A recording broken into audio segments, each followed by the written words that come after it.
ये घटना घटी यूपी के वाराणसी में जब 25 दिसंबर की सुबह कुछ बच्चे मिलकर एक स्कूल में इकट्ठा होते हैं क्योंकि उन्होंने प्लान बनाया था कि वो सारे के सारे मिलकर आज खेलने वाले हैं। तो काफी सारे बच्चे ऐसे मौजूद थे जो कि ग्राउंड में जाकर खेलने लगते हैं और वहीं कुछ एक बच्चे ऐसे भी थे जो कि स्कूल की छत पर बैठकर वहां पर पतंग उड़ाने लगते हैं। और उसी टाइम एक बच्चे की नजर जो स्कूल के पीछे एक खाली जगह पड़ी थी वहां पर जाती है क्योंकि वहां पर एक कट्टा पड़ा हुआ था और कट्टे के अंदर से दो इंसानी पैर बाहर निकले हुए थे। तो उसने अपने दोस्तों को बताया और वो सारे ही लोग मिलकर उन्हें देखने लगते हैं। ये बात बहुत ज्यादा हैरान कर देने वाली भी थी क्योंकि एक रात पहले ही एक माहिरा नाम की लड़की इस गांव से गायब हो गई थी। तो माहिरा के माता पिता को बताया जाता है, बाकी गांव वालों को बताया जाता है और सारे ही लोग अब लगातार यहाँ पर इकट्ठा हो रहे थे। कुछ ही देर बाद माहिरा के माता पिता यहाँ पर आ जाते हैं और उन्होंने आकर जब अपनी बेटी को उस कट्टे से निकाला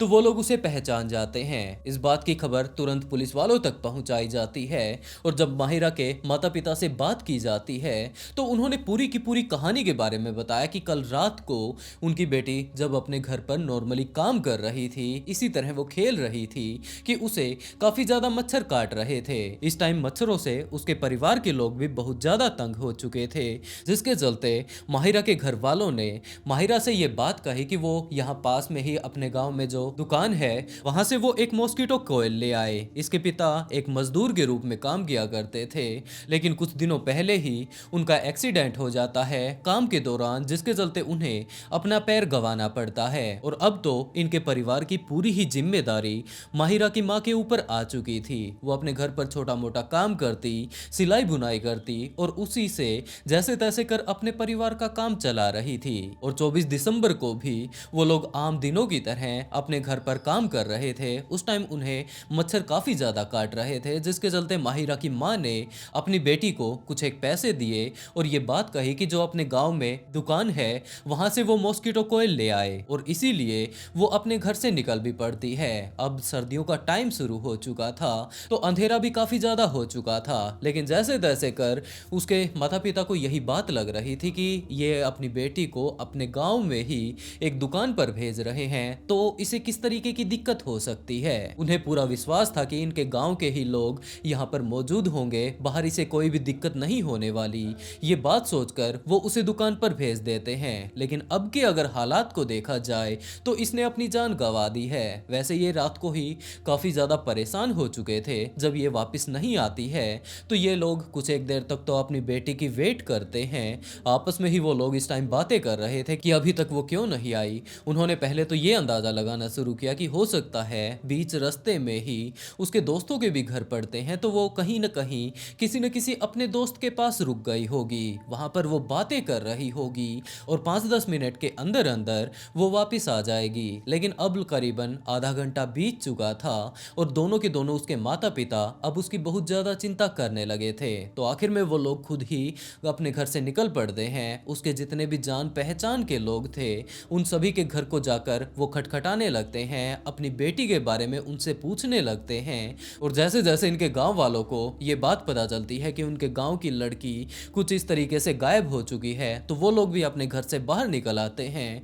और अब सारे ही लोग महिरा को ढूंढने लगते हैं, लेकिन किसी को भी उसके बारे में कुछ भी पता नहीं चलता है। वो लोग उस दुकान पर भी जा पहुंचते हैं। उस बंदे ने साफ इनकार कर दिया कि उनकी बेटी यहाँ पर आई ही नहीं और उसके बाद ये लोग पुलिस वालों के पास कॉल कर देते हैं। पुलिस स्टेशन में भी पर्सनली जाकर वहां पर रिपोर्ट दर्ज करवाते हैं, लेकिन माहिरा के पिता के अनुसार पुलिस वालों ने उनकी कंप्लेंट को इतना ज्यादा सीरियसली नहीं लिया। अगर ले लेते तो हो सकता है उसी टाइम पुलिस वाले उसे ढूंढना शुरू कर देते और उनकी बेटी के बारे में कुछ तो पता चल ही जाता। और इस टाइम अगर देखा जाए तो उनकी बेटी ने अपनी जान गंवा दी है। हमारा नाम मोहम्मद शहजादी है।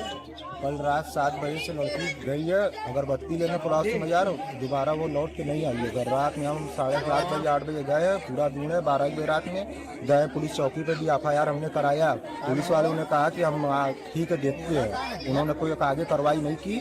और उसके दरमियान अभी हम लोग सुबह से भी दौड़ रहे, मस्जिद में अलान भी करवाया। उसके बाद जो कि हमारी लड़की यहाँ पे डेड बॉडी बहादुरपुर प्राथमिक स्कूल में मिली है, जो कि आधा सलवार का कपड़ा उतार के बोरियो में भर दी है। कैसे मतलब ये पता चला कि लड़कियां यहाँ छोटे छोटे बच्चे अभी गुड्डी उड़ा रहे थे पतंग, वो सब बोले कि ये लड़की इसमें मार के कोई फेंका है, कोई लड़की पड़ी हुई है। तो पुलिस वाले यहाँ पर आ चुके थे और अब पुलिस ऑफिसर्स ने अच्छी तरीके से इन्वेस्टिगेशन करना शुरू कर दिया। जिन जिन लोगों से पुलिस वाले पूछताछ कर सकते थे उन सभी लोगों से उन्होंने पूछताछ कर ली, लेकिन पुलिस ऑफिसर्स को इस बारे में कुछ भी पता नहीं चल पाया कि आखिरी बार उस लड़की को किसने देखा था। उनके अकॉर्डिंग तो सिर्फ और सिर्फ आखिरी बार जब उनकी बेटी उनके घर से बाहर गई थी तो उनके माता पिता ने ही उसे देखा था, और कोई भी व्यक्ति पूरे ही गांव में ऐसा मिला ही नहीं जिसने कि ये बात कही हो कि हाँ आखिरी टाइम में वो लड़की हमारी गली से जा रही थी या फिर उन्होंने उसे जाते हुए देखा हो। तो पुलिस ऑफिसर्स यहाँ पर मौजूद गांव में जितने भी कैमरे लगे हुए थे उन सभी को चेक करने लगते हैं, और उनमें से कुछ एक कैमरों में माहिरा आखिरी टाइम जाती हुई नजर भी आती है। तो पुलिस ऑफिसर्स उसका कैमरों से ही पीछा करने लगते हैं कि ये इस गली से चली गई, आगे इस गली में वो गई थी और इस गली में ये वाला कैमरा लगा हुआ है। तो उन्होंने अगले कैमरे की वीडियो देखना शुरू किया और बिल्कुल इसी तरीके से आगे जब वो लोग वीडियो देख रहे थे तो इसी बीच उन्हें ये बात पता चलती है कि इसके पास एक लड़का आता है, ये इसके साथ कुछ एक बातें करता है और उसके बाद इस घर में इसे ले जाया गया था, और ये घर था इरशाद नाम के एक लड़के का। इसके माता पिता इस टाइम घर पर मौजूद नहीं थे, वो कहीं पर गए हुए थे। तो इरशाद के बारे में जब पुलिस ऑफिसर्स ने इन्वेस्टिगेशन करना शुरू किया कि आखिरकार वो बंदा कहाँ पर है, तो वो पूरे ही गांव में नहीं था, वो इस टाइम अपने घर से भाग चुका था। तो पुलिस ऑफिसर्स ने इस केस के ऊपर अच्छे से इन्वेस्टिगेशन करना शुरू किया और इरशाद के बारे में जो कुछ भी वो लोग पता ठिकाना उसका लगा सकते थे उन सारी ही चीज़ों के ऊपर काम करना शुरू कर दिया। उसके मोबाइल को ट्रेस करना शुरू किया, अपने काफ़ी सारे मुखबिरों को इस टाइम इरशाद के पीछे पुलिस वालों ने लगा दिया था। 25 दिसंबर के पूरे ही दिन पुलिस वाले उसे ढूंढते रहते हैं, और जैसे ही रात का टाइम होता है तो पुलिस ऑफिसर्स के कुछ एक मुखबिरों से ये बात पुलिस को पता चलती है कि वो वाराणसी के इस इलाके में छिपा हुआ है। तो पुलिस ऑफिसर्स वहीं पर जा पहुंचते हैं और वहां पर छापा मारकर उसे गिरफ्तार कर लेते हैं। वैसे तो वो पुलिस वालों के हाथ नहीं लगना चाहता था, भागने की भी वो कोशिश करता है। पुलिस वाले जब उसका पीछा करते हैं तो वो पुलिस को ही गन दिखाने लगता है। इस टाइम उसके पास एक कट्टा मौजूद था, तो वो अपने आप को बचाने के लिए उस कट्टे की मदद से भागने की कोशिश करता है, लेकिन इसी मुठभेड़ में पुलिस ऑफिसर्स उसके पैर पर गोली मार देते हैं। उसके बाद वो भाग नहीं पाया और पुलिस के द्वारा उसका धड़ दबोच लिया जाता है। वो लोग उसे पकड़कर सबसे पहले हॉस्पिटल लेकर जाते हैं, उसकी मलहम पट्टी जो कुछ भी करवाना था, क्योंकि इस टाइम उसके पैर में गोली लग चुकी थी। तो वो लोग उसकी पट्टी वगैरह करवा लेने के बाद उससे पूछताछ करने लगते हैं, और उसके बाद इरशाद ने पूरी ही कहानी डिटेल से पुलिस वालों को बतानी शुरू की कि हाँ जनाब, उस दिन कुछ ऐसा हुआ था कि वो अपने घर पर अकेला था, उसके माता पिता उसके घर पर मौजूद नहीं थे, वो किसी काम के चलते घर से बाहर गए हुए थे और इस टाइम उसका अकेले घर पर मन नहीं लग रहा था। वो इसी तरीके से अपने घर के बाहर टहल रहा था कि इसी टाइम उसने देखा कि यहाँ से महिरा जा रही है। तो उसने उसे अपने पास बुलाया, वो खुद उसके पास जाने की कोशिश करता है। वहां पर जाकर वो महिरा को चॉकलेट का लालच देने की कोशिश करता है, उसे बहला फुसला कर वो अपने घर पर ले आता है। ये बात कहता है कि अगर तुम्हें चॉकलेट चाहिए तो मेरे घर पर काफी सारी चॉकलेट रखी हुई हैं, तुम मेरे साथ अगर चलती हो तो मैं तुम्हें वो चॉकलेट दे दूंगा। और उस छोटी बच्ची को इस बारे में कोई अंदाजा नहीं था कि जो ये बंदा है इनके गांव का, आखिरकार इसके दिमाग में क्या चल रहा है। वैसे तो इसके घर वालों ने भी उस टाइम बता दिया था कि जनाब हमारे गांव में यहाँ पर इस तरीके के काफी सारे लफंगे लोग मौजूद हैं जो कि किसी भी लड़की के ऊपर नजर रखने से पहले ये तक नहीं देखते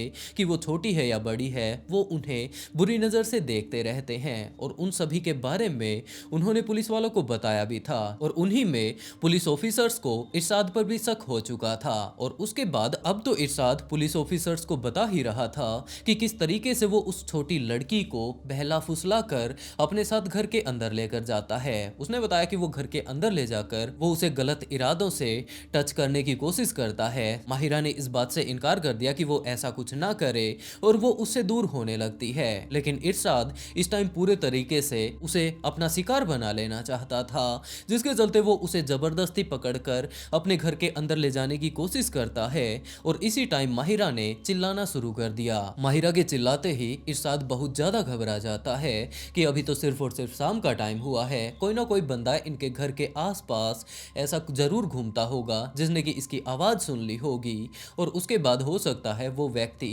इनके घर पर आ पहुँचे और उसके बाद तो उसे भी काफ़ी अच्छे से पता था कि इसके गांव वाले इसका क्या हाल करने वाले हैं, क्योंकि माहिरा उसे सारा का सारा कुछ बता देगी कि किस तरीके से वो इसे बहला फुसला कर यहाँ पर लेकर आया था। चॉकलेट देने की बजाय वो कुछ इस तरीके से इसे टच करने की कोशिश कर रहा है। तो इरशाद ने वहीं अपने घर के अंदर रखे हुए साइड में एक पत्थर को उठाया और सीधा का सीधा माहिरा के सिर पर दे मारा। वो लगातार अपने आप को बचाने के लिए उसके सिर पर वार करता रहता है और उसके बाद एक टाइम ऐसा भी आया जब माहिरा पूरी तरीके से अपनी जान गंवा चुकी थी। इरशाद इसे मारना तो नहीं चाहता था, सिर्फ और सिर्फ अपनी हवस का वो शिकार इसे बनाना चाहता था, लेकिन अपने आप को बचाने के लिए जैसा कि अब वो बहुत ज़्यादा घबरा चुका था तो इसने इसका कत्ल कर दिया था। तो अब वो बहुत ज़्यादा घबरा जाता है कि उसके हाथ से ये कांड तो हो चुका है और अब वो करे तो क्या करे, जिसके चलते वो उसे अपने घर में मौजूद एक कट्टे में डाल लेता है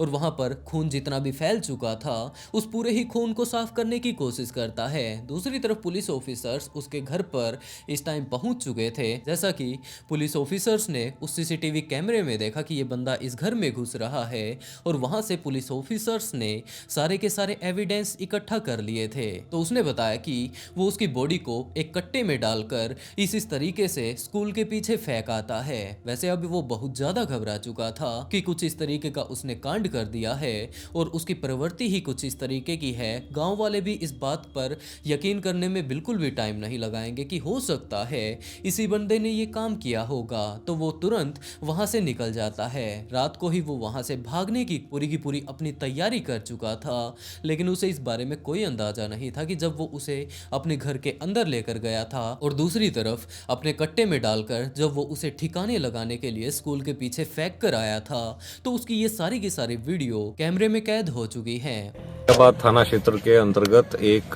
बच्ची 8 साल की माहिरा नाम था जिसका, उसकी डेड बॉडी प्राथमिकी विद्यालय में मिली थी बोरे के अंदर। उसमें पूरी जो एसओजी टीम है बनारस की और रामनगर थाना पुलिस द्वारा इसकी पूरी छानबीन की गई और पूरे सीसीटीवी खंगाले गए। उसी में पता चला है कि जो एक पड़ोसी थे इरशाद नाम के, उन्होंने रेकी करके इस लड़की के साथ दुष्कर्म करने का प्रयास किया था, जो सीसीटीवी में भी कैद हुआ है पूरा। उसको घर के अंदर अपने खींचा और महज 5 से 6 मिनट के अंदर और जब दुष्कर्म के प्रयास में सफल ना हो पाए तो बच्ची का जो सर है वो पत्थर से कूच के उसकी हत्या कर दी थी और उसके बाद बोरे में ले जा करके उसको स्कूल की बाउंड्री के अंदर फेंक दिया था। और इसी में पुलिस जो है सुरागरसी पतारसी में लगी थी और अभी देर रात्रि सूचना मिली थी कि जो अभियुक्त है इरशाद, इसने पुलिस टीम पर जानलेवा फायरिंग की थी और उसी जवाबी फायरिंग में इसके गोली लगी है और मुठभेड़ में घायल हो गया है। उपचार हेतु इरशाद को नज़दीकी अस्पताल ले जाया जा रहा है। और इन सारी ही चीज़ों के बारे में जैसे ही पुलिस ऑफिसर्स को पता चलता है तो वो लोग तुरंत उसे गिरफ्तार कर लेते हैं और उससे और ज़्यादा इन्वेस्टिगेशन के लिए कि हो सकता है अभी भी ये कुछ ना कुछ छिपाने की कोशिश कर रहा हो, कोई ना कोई केस का पहलू अभी भी ऐसा मौजूद हो जो कि अभी भी पता नहीं चला है। तो इन सारी ही चीज़ों की पूछताछ के लिए पुलिस ऑफिसर्स उसे पकड़कर अपने साथ ले जाते हैं। ये घटना दिल दहला देने वाली है और इसके साथ साथ अपने जो जान पहचान के लोग हैं, जिस तरीके से कि माहिरा के माता पिता ने अपने गांव के लोगों के ऊपर विश्वास कर लिया कि उनकी बेटी तो अपने घर के बाहर जा रही है, अपने गांव में ही है, ये कहीं बाहर थोड़ी न जा रही है। इस बात पर विश्वास करके वो लोग अपने गांव के दूसरी दुकान पर वो लोग उसे भेज देते हैं, लेकिन उन्हें इस बारे में कोई अंदाजा नहीं था कि बाहर एक दरिंदा उनकी बेटी का इंतजार कर रहा है और वो उनकी बेटी के साथ कुछ ऐसा कर देगा। तो इस घटना से अब माहिरा तो वापस नहीं आ सकती, लेकिन इस बात की सीख हम लोग जरूर ले सकते हैं कि कोई भी जगह आज के टाइम में सेफ नहीं है। लगातार इसी तरीके के केसेस हम लोगों के सामने आते जा रहे हैं, तो हमें अपने परिवार के लोगों का खुद ही ध्यान रखना चाहिए और शाम होने के टाइम छोटे बच्चों को अकेला कभी भी ना भेजें और जाने अनजाने लोगों के पास उन्हें कभी भी ना छोड़ें और अपने साथ साथ अपनों का ख्याल जरूर रखें। वैसे दोस्तों आज के लिए बस इतना ही। लेकिन इस कहानी को अपने तक सीमित ना रखें और अपने जान पहचान वाले लोगों के पास इस वीडियो को शेयर जरूर करें, ताकि उन्हें भी पता चल पाए कि बाहर सिर्फ और सिर्फ हमारे जान पहचान के लोग नहीं, जबकि इस तरीके के दरिंदे भी रहते हैं। तो और लोगों को भी जागरूक करने के लिए इस वीडियो को ज़्यादा से ज़्यादा शेयर करें और इसके साथ ही वीडियो को लाइक कर चैनल को सब्सक्राइब जरूर कर लें। और इसी के साथ दोस्तों आज का शाउट आउट दर्शन को, and write a beautiful comment to get a shout out in next video. बहुत जल्द मिलते हैं एक और नए ट्विस्टेड केस के साथ।